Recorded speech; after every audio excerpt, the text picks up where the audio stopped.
Hi. Hiya. Hello, thanks for calling me back. Yeah, I'll tell you what it is.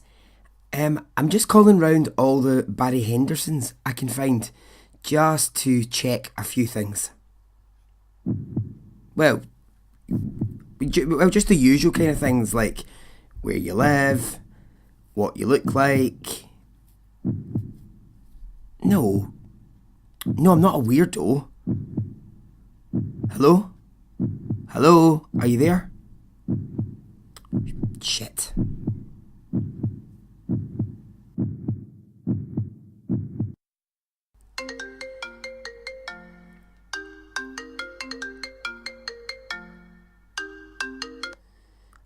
Hi there. Hi, is this Barry Henderson? Okay, hi. Yeah, this is Barry Henderson. I'm just calling for a chat. Shit. Hung up again. No, I've not gone mad. I'm just checking. I'm the only Barry Henderson in Glasgow who's my age, my height, Caucasian, runs a podcast and lives at my address. Because you just never know when there might be another you out there. Welcome to Extraordinary Stories Podcast.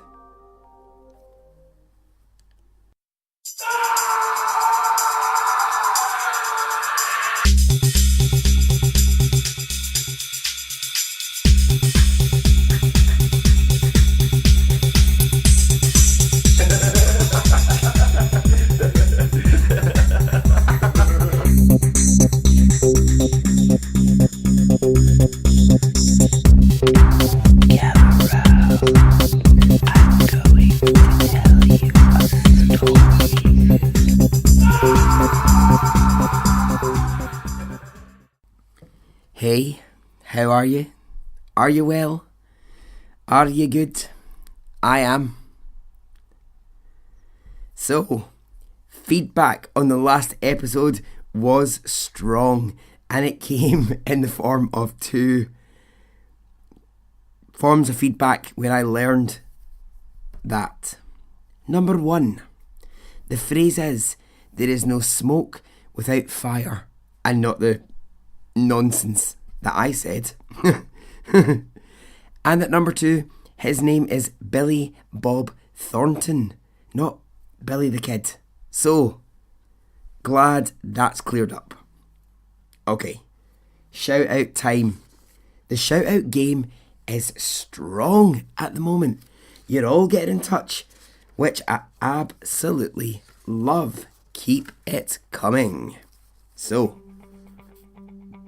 we're going to start with Chris Held on Twitter. Hey Chris.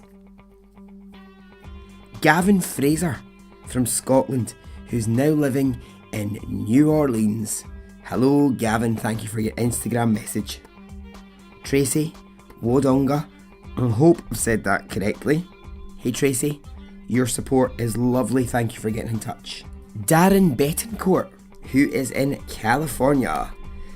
Darren has taken to sending me videos of him at work. He works for a rock crushing company. These videos are great. Just sends me videos of him like driving the big machine that's going to crush all the rocks. So thank you, I massively appreciate those. June on Instagram,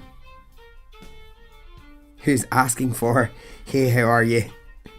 As a wake up alarm in the morning. Well, I'm not sure many people would appreciate that. Greg Parker Needham, who has just found the group. Hello, Greg. Kat, living in Australia, who got in touch through YouTube. Hello, Kat. And finally, Jeanette from Ontario, Canada, who listens when travelling to work. Cheers, Jeanette. I hope I've said that correctly. In Glasgow, you'd probably say Jeanette. So, Jeanette. Anyway, your email was lovely. Thank you for getting in touch. Alrighty. This week's short story. The text in the beginning was not me going mad. It's a direct result of things that I found while I was investigating this crazy story. Are you ready? Okay. Let's go.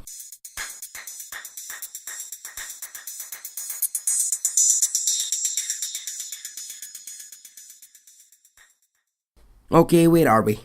We are in Florida, the Sunshine State. And we're with a young woman in her 20s from Florida. Wait until you hear her name. Britney Drusilla Ossenfort. What a name! If I ever have a child, I am giving them the middle name Drusilla, just for a laugh. So, Britney Drusilla Ossenfort. Now, Britney, it might be Brittany, is how you say her name. Now, I'm just going to go with Britney, as in, oh baby, how was I supposed to know? Because it's just easier for me to say Britney than it is Brittany. So Britney has moved in with her friend Michelle, and together they share an apartment in the Holly Hills part of Florida. Now the two women, they haven't known each other for too long, but they both needed a place to live, and they decide that moving in together to share rent might be a good idea. So, after a few months, Britney begins to notice that Michelle is quite into Britney's clothing. She'll ask Britney constantly, oh, where did you get that? Oh, where did you buy those? Those trousers, that top. And at first, Britney thinks, well, that's flattering. That's nice. The two of them, they shared a love of Abercrombie and Fitch clothing and handbags. There's an old, I don't know if it's a Scottish thing or, I don't know, it could be World Wild. I certainly know it's what people in Glasgow do all the time. I hear myself doing it. My friends, my family do it. When someone says to you, oh, those are nice jeans, rather than say thanks, leave it there, the response always comes back in the form of a price and a shop. So if someone said to me, oh, Barry, nice t-shirt, like my immediate response would be, oh yeah, £9 from H&M, rather than thanks. Like my whole entire family do it. They make me laugh because if one of them, like my mum or my brother, if I say, oh, I like your bag, that's really nice, the response is, well, it was £40 and I got it for 20 in the sale. I don't know why that's an immediate thing. Lots of comedians will make that joke about Scottish people that rather than say thanks, they want to tell you how cheap they got something. So, I don't know. So Michelle is really into how Britney dresses. But Britney's brushing it off. She's flattered. Now, Britney's got a small tattoo on her hand. Just a really small one. And imagine her surprise when Michelle comes home one day to their flat and she also has a tattoo. Where is it? It's on her hand. Does it look familiar to Britney? Well, it should. It's the exact same tattoo. Okay. Are you getting like slightly single white female vibes in your head? I realise that's quite a 90s movie reference, but that was what was coming to me. So the two of them, they both work and they live quite independently, but when they do have time together, they get on well. Now there's something you need to know about Michelle, and it's this. Michelle was actually a transgendered male called Richard Phillips. And Richard had chosen to live his life as a female called Michelle. Now, I don't think that Richard had actually begun any surgery, but just instead was living as Michelle. So dressing as a woman, very much living a female lifestyle, but hadn't actually begun any of the procedures to transition into being a woman. Now, Britney, she knows this. She is cool about it. The two of them will talk openly about the fact that Richard wants to be Michelle, and that's it. Good. All good. So maybe then it makes slightly more sense that Michelle is so interested in Britney's clothing. She's a man living as a woman, so probably she's quite interested in female clothing, accessories, etc. It all makes sense. What happens next is no reflection. Hear me loud and clear when I say this. No reflection on transgender identity, or those who live their life with a different gender, or have a personal pronoun preference. My God, that's a mouthful. Personal pronoun preference. Ooh, what a mouthful. That's what he said. Sorry. Terrible joke. But what's going to happen next is just, well, you be the judge. You find the word to describe it and let me know. Britney is at her work. She works in an office doing clerical work. It's an idle Tuesday, and she gets a call from the Orange County Jail. A police officer is asking to speak to her. She is utterly confused. Who in the hell from the county jail would be calling her? And why? The call is a bail request. Britney is racking her brains to figure out who in her life would need bail. She asks, who is it for? And the police officer replies, it's for Britney Ossenfort. What? Hang on. That's her name. Why in the fucking fuck would she be being asked to pay bail for herself? Mighty confusing. So after she explains her confusion, she asks the officer on the line to tell her what the bail payment is for. And she's told, well, it can't be discussed over the phone, you need to come down to the jail. So she frantically gets herself there. And police explain that they've picked up a Britney Ossenfort that afternoon, and she's been charged with prostitution. Okay. How confused would you be? Well, what had roommate Michelle been up to that day? Perhaps that might provide the answer. Michelle had gone to a downtown area of Holly Hills, and she'd offered her sexual services on the streets, not knowing that police were working undercover in that area. She approached an undercover police officer and she offered him a blowjob for $30. I mean, come on. Who is she? Bloody George Michael in 1998. Fuck's sake.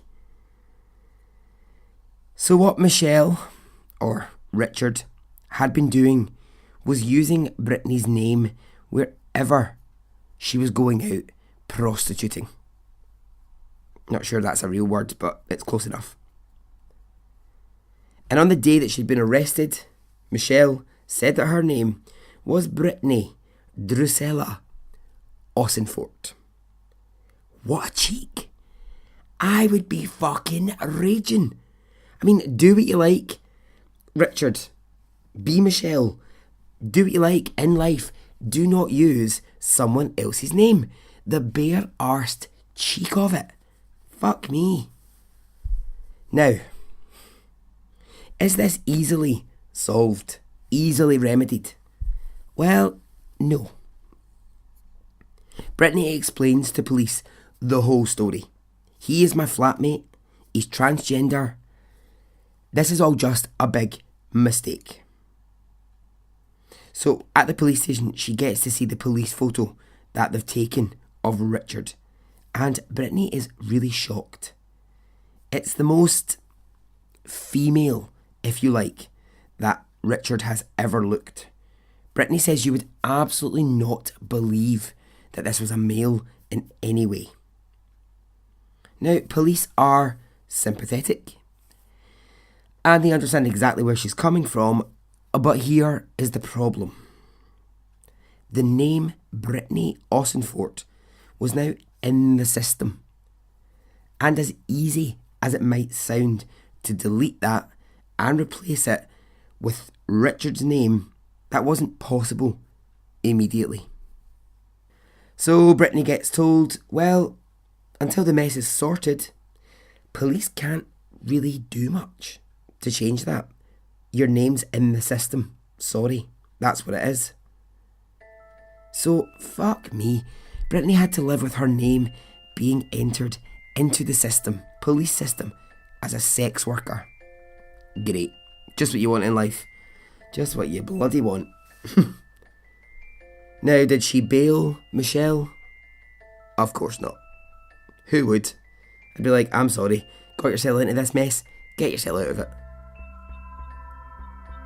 So what happens for both women? Well, for Michelle, she is put into a women's facility while police process the arrest paperwork. But when the fingerprints, just taken as standard, come back, they identify Michelle as Richard, and she's taken to a male prison. Now, she's taken to a male prison wearing a white miniskirt, a girl's top, and her hair styled in plaits. I'm not sure I'm okay with that. I know I'm opening up a world here, and in the future I will do an episode about gender identity, which I just find so fascinating. But to me, it just seems like Orange County went, doesn't really matter if you're identifying as Michelle, fingerprints show that you're actually Richard, so you're going to a male prison. There's no grey area, there's no room for discussion, it's just you're going to a male prison.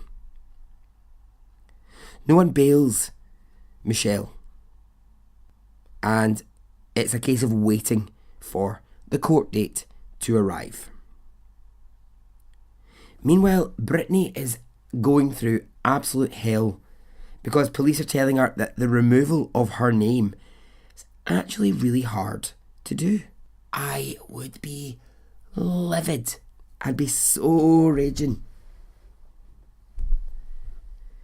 So Michelle gets interviewed and, well, this is where it just gets even weirder. Get this. She says, I've got no idea who this other woman claiming to be Britney Ossenfort is. And she adds this, which is just vile. She says, I don't know a Britney Ossenfort, but I'd like to meet her one day. Okay, crazy, pipe down. She's utterly pretending that she has never met a Britney. Okay, liar, liar, pants on fire. Fucking hell. Britney says, I can't believe that she was pretending she didn't know me. She had used my name.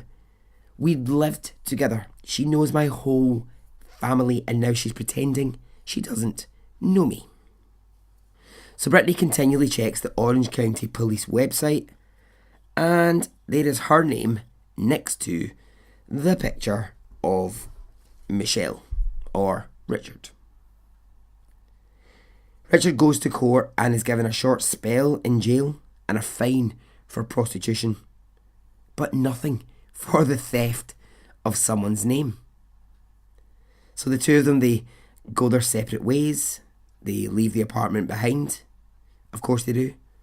Can you imagine? Imagine that was still your roommate. Get to. So where Michelle is now, no one is really sure. And for Britney, the nightmare is that although the name has been changed on the official police record, she still, to this day, years on, has to carry with her official police documents wherever she goes to prove that she has never been arrested for prostitution. Because police say, whilst they've done their best to alter the mistake, there's nothing to say that her name won't pop up in another state with that charge. So we end the story with the really annoying fact that Michelle has done the time, paid the fine, but Britney Ossenfort has to live with the fear that her name might one day pop up with charges that she has nothing to do with because her name was stolen. And so ends the story of Britney Ossenfort.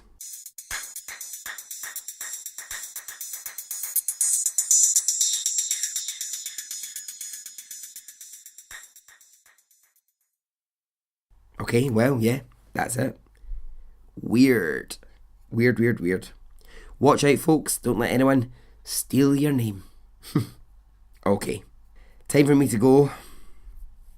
Get me wherever you can. I'm on all the social medias. I'm not hard to find. For those of you who are asking about sending me some things, it's so lovely that anyone would ever want to send me anything. I find that incredible. I'm trying to organise some sort of a PO box or some sort of system at the moment. In the UK, it's ridiculous prices if you want a PO box. But I might have found somewhere that can offer me a mailbox. So if you're got things that you want, because I know some people get in touch and they say, I've got this thing and I really want to send it through the post. So I am trying to sort that out at the moment. I'll get back to you as soon as I can with that. So yeah, get in touch. Let me know your thoughts. Let me hear from you. I love speaking to you. So until the weekend, okay, goodbye.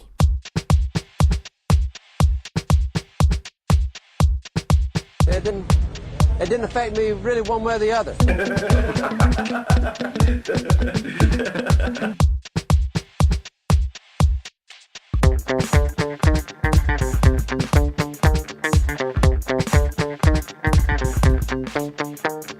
I would imagine from the look on his face, let's get it on, let's do it, let's get it over.